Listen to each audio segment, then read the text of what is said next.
The government needed to start listening to the sentiment of the protesters.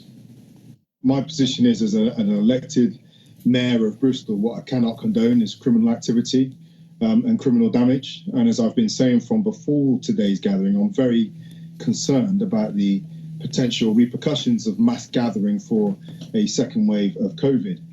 But I cannot be here and pretend that the Colston statue in the middle of the city in which I was born was an affront to me and many people like me. Was it criminal damage? Well, by definition, it was criminal damage. It was, yeah.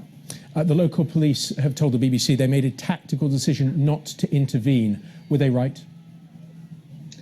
Well, I have to defer to their professional judgment. We have some fantastic leadership in our police in Bristol. We've been talking about today all through. We've been looking at the scenes in the United States, and I'm pleased to say that the culture that our police in Avon and Somerset are bringing to the streets of Bristol is diametrically at the other end of the spectrum to what we're seeing in the United States. But look, we have to understand the context in which this has happened.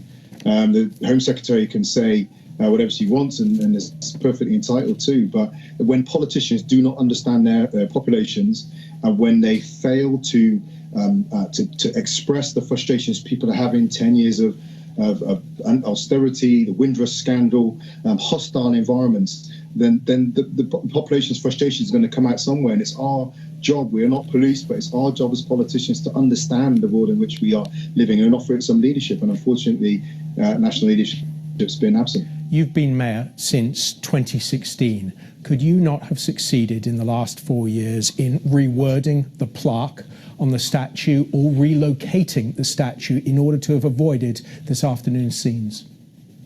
But there's a little bit of political reality you have to come to terms with.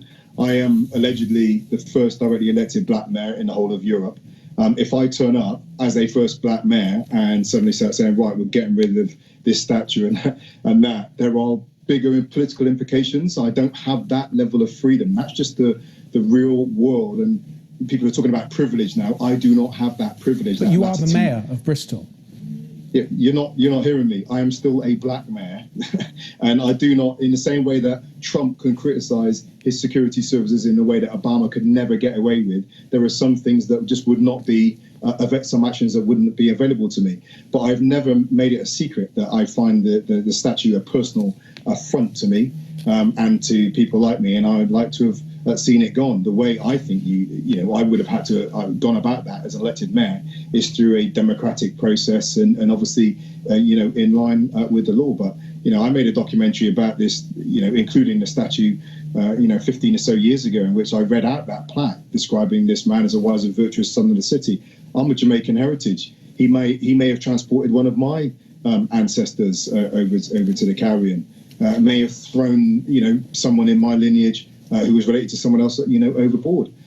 So I think it's I think the kind of statues we put up and what we choose to recognise and celebrate from history says something about us, and today's action says something about us. But at the same time, as an elected politician, I cannot condone criminal activity and criminal damage.